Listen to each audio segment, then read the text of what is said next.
hands. Are we the baddies?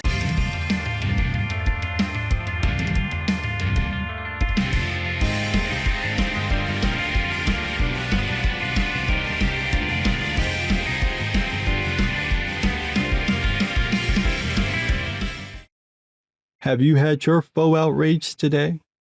No? Well, here you go.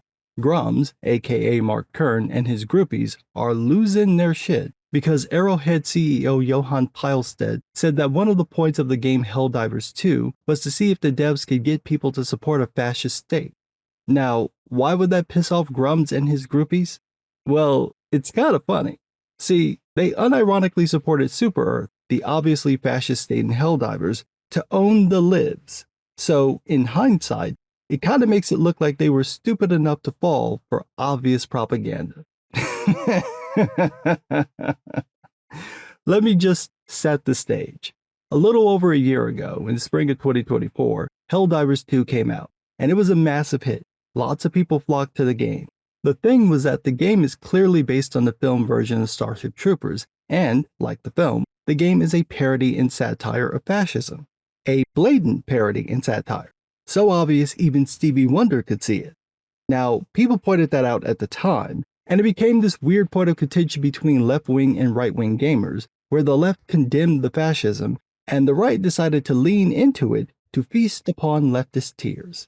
To be clear, conservatives weren't actually supporting fascism. Well, some of them weren't. They were just pretending to support Super Earth's managed democracy because saying that pissed off the other side. And the right found that funny. And they were happy to find it funny for a whole year. Until now. Because, thanks to what Pilestead said at GDC, it sounds like the right kinda did what Arrowhead wanted them to do. That the game was designed to see who would buy into Super Earth's propaganda. And because these guys spent a whole year trying to convince people they really, genuinely think Super Earth's politics are based, it makes them look really silly. So now, they're mad. How mad? This mad. From Grum's Twitter account, quote, Helldivers 2 is a psyop. Really? Was it? Was it really? So you currently support a fascist state. What's the name of it? To whose allegiance do you pledge? Stop being dramatic. It's not a psyop. It's very clear what the game is about. Just from watching the trailer, you know the whole point was making fun of an ultra-conservative fascist society, based almost entirely on the film version of Starship Troopers, and mocking the Bush administration. The game devs weren't even trying to hide it. It's painfully obvious what they're doing, so, if you didn't notice, that's on you. Of course, Grums and his little lemmings did notice because they tried to use the game to take the piss out the left by supporting Super Earth's managed democracy, aka their fascist state. They couldn't do that if they didn't realize that the game was a satire and a parody. So it's funny that Mark and his lady ballers are clutching their pearls now when they've been swinging them around for the last year. But don't worry, he tells us why, quote, CEO says game manipulates players into being fascist. Really? Is that what Johan Pilestead said? Let's check. Here's what he said at GDC. For PC Gamer, quote, in a talk at 2025's Game Developers Conference titled Helldivers 2, Capturing Lightning in a Bottle, Arrowhead CEO Johan Pilestead reiterated for anyone out of the loop that, yes, the game is meant to be ironic, and the fight for Super Earth was always meant to paint players as dispensable henchmen. What is Helldivers 2, fundamentally? It would probably be fun to play a co-op action shooter where you put in the shoes of the evil side grunts of pop culture. How many seconds would you be able to survive? Of course, you might start to wonder how much fun it'll actually be once you consider the implications of dressing players up in fascist uniforms and calling them to arms under the banner of an imperial state to die, and die again in the name of democracy. We asked ourselves, could we brainwash an entire community to fight for a fascist state? Would they? Would they be okay with that? And it turns out, yeah, actually, Pilestead said in his talk. So, no, it doesn't look like he said that they were trying to trick anyone into becoming fascist. He did say he wanted to see whether people would support a fascist state. Those are two different things. And because I know people will be confused, let me explain. People can support the actions of an ideology without becoming a member of the ideology. People can support loving their neighbor without becoming Christian. People can support equality for women without becoming feminist. And people can support the oppressive tactics of fascism without becoming fascist. They may support certain groups being targeted, or certain rights getting repressed, or certain people getting more power without ever joining the movement or agreeing with its underlying doctrine. What Arrowhead did was try to see if they can get people to do that with the fascist state. And like Pilestead said, the answer was yes. An emphatic yes, actually. And it's not like that point went over the heads of people like Grums at the time. In 2024, right-wingers thought it was the funniest thing ever to pledge allegiance to Super Earth because they thought they were owning the libs by doing it. They were choosing humanity over bugs. Yeah, and showing how easily some people fall for fascist propaganda. It didn't take much. Give them some pretty uniforms and someone to hate and kill, and lots of people just fall right in line. And again, it's not like nobody knew this at the time. Everybody knew that there were no good guys in the game, and that they were basically playing as fascists. Everybody knew that the game implies that Super Earth was deliberately attacking the Terminids because the stress caused the Terminids to reproduce and evolve faster, and as a result produce more E710, the fuel used for faster-than-light travel. In short, the whole war between Super Earth and the Terminids is just a red herring to get more fuel. A similar implication is made about the automatons. The lore implies that everything Super Earth orders the Helldivers to do is just a system of control over humanity to maintain power. Everybody seemed to know this, and it's fine for this to be in the game as long as no one takes it seriously or unironically thinks Super Earth's values are based. This has nothing to do with the gameplay, by the way. It's a fun game to play. Not my thing, I'm not really into shooters, but it's a good co-op. Lots of great missions, like I said. Just don't take it seriously, or unironically support a fascist state to own the other side, cause it kinda makes you look silly and stupid. Kinda like suddenly turning on a game you spent a year caping for, cause you found out that the game devs just ain't that into you. From Grums, quote, "Good riddance, Helldivers. You and your toxic community managers were the real fascists." Oh, he's mad. Yeah, he's mad. Oh, don't be mad. Don't be mad, Mark. I mean, sure, you thought you were the smartest person in the room, but you weren't smart enough to see what was right in front of your face. So I can see why you're a little salty. But you could always try paying attention. I mean, seriously though, you think the people who don't support fascism but just left it there for you to find and pick up and deep throat that motherfucker with the vigor of a closeted Mormon at an RNC convention, they're the real fascists. Because you chose all on your own to cape for a fictional fascist state to own your political enemies. The game devs are the fascists. Because that was a brainwash. They literally just put blatant fascism in front of you, didn't make you go along with it, just left it there. You were like, "Please, sir, can I have some more?" And they're the problem. Okay, sure. Whatever you need to tell yourself to make it through the day. Grums also had a problem with the UN contacting Pilestead about the manipulation. From PC Gamer, quote, "Actually, we got a message from the UN asking if we want to talk, in some form, about psychological defense against manipulation," added Pilestead. This might all sound like the game is getting a little too real, but he said the key was finding the right tone and using the imagery in an almost educational way. "We do it all in fun and good spirits, and we actually try to get people to recognize the science of what is a totalitarian state. If you start wearing the same uniform as everybody else and doing salutes constantly, you might be in a totalitarian state."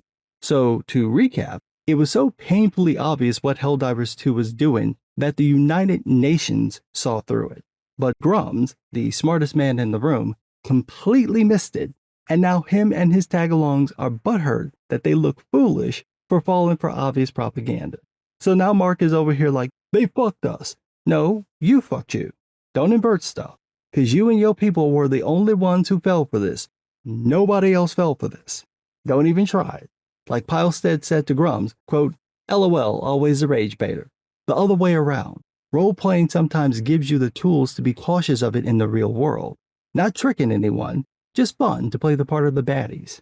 Now, that's a clever response, and it upset all the right people, metaphorically and literally, because they couldn't wrap their heads around the basic concept that the whole point is that every faction engages in shady and dirty politics, like Super Earth manipulating and lying to its own populace just to keep power and control, despite calling itself a democracy. And the trick with the game is that by using enemies who humans wouldn't like, bugs, robots, and cyborgs, it makes it easier for certain people to fall for Super Earth's propaganda because it's in those people's nature to hate that which is different. They only see things from their own perspective. It never crosses their minds that Super Earth may have started the conflicts or that the other sides might be justified in defending themselves. Here's a perfect example from the comments on PC Gamer. The person said, quote, "How are we the grunts for an evil faction? This would make sense if we were playing as stormtroopers for the Empire in the Star Wars game.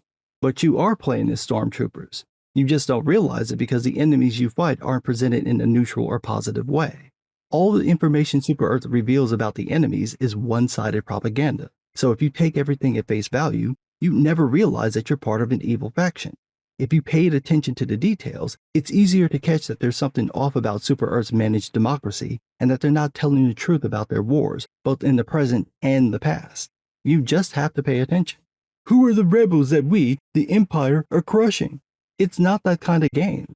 There are no rebels, at least not anymore. The better questions to ask are who started the conflicts and why. And when you answer those questions, Super Earth doesn't exactly come out looking like the good guy. We're the baddies for not wanting humanity to be eaten by bugs, mutilated by automatons, or enslaved by Illuminate brainwashing. No, you're the baddies for breeding and killing bugs to use as fuel, for locking up the cyborgs on their homeworld after they rebelled against Super Earth's politics, and for starting a war with the Illuminate because you thought they had weapons of mass destruction without any proof and trying to wipe out their species. This is the basic lore of the game. You could have looked it up or paid attention when playing the game, but hey, thanks for showing how easily some people fall for Super Earth propaganda. This is entirely absurd. To begin with, there is no player choice in this game. Yeah, that's the point. You're not given an option to play as anyone else, so the only perspective you see is what Super Earth wants you to see. That's kind of how state-controlled propaganda works. It would be one thing if you could choose to oppose Super Earth somehow, but there is absolutely nothing in the game to suggest any criticism of Super Earth or provide any avenue of resistance. Yeah, that's the point. You only get the Super Earth propaganda. You don't get any other perspective, so it makes whatever propaganda Super Earth puts out look valid, unless you pay attention. At some point, the information conflicts with what you played during the mission, or differs from information you found on your own, or has enough vague language or weasel words for you to suss out the truth, assuming you're paying attention. But if you take everything at face value, yeah, you'll miss all that. Also, fascist states don't allow any criticism or any avenue of resistance. They can't, not if they want to keep power, and this would be doubly true if the fascist state existed for centuries. Any dissent would have been crushed a long time ago, along with anything that might cause it to rise again.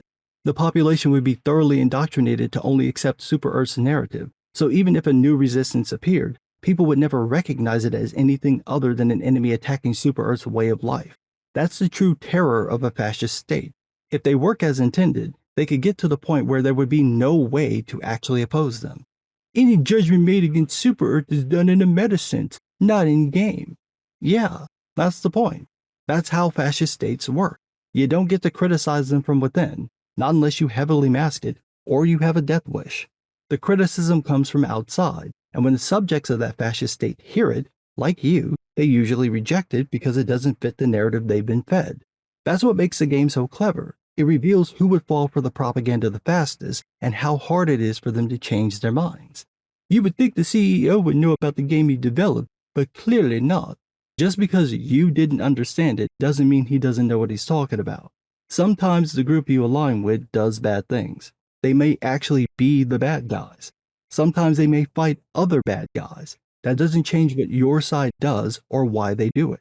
The point of the game on the surface level is to have a bit of fun playing as the baddies. On a deeper level, it's to show how fascist states work and how they manipulate people into following their terrible system of government and how easily it can go over people's heads. That the folks who think they're the smartest people in the room fell for the propaganda is very telling and extremely funny. But they can't get mad because it's also painfully obvious what the game was about. They basically admitted it when they sided with Super Earth to troll the left. They can't complain about it now. That said, maybe I owe some people an apology, because when this popped off last year, I thought the lefties were being pretentious when they called out the right for not having any media literacy. Like, oh look, you found a new catchphrase. But it turns out they were probably right. It looks like a lot of people on the right do lack basic knowledge about history and entertainment, because they should have caught this.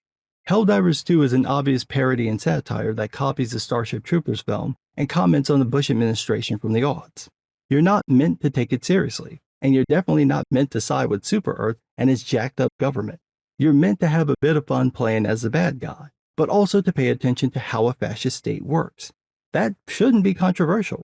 Everything was upfront. So if people didn't catch it or decided to side with the obvious fascist state or fell for the propaganda, then maybe those people ain't as smart as they think they are. But what do I know? I'm just some guy.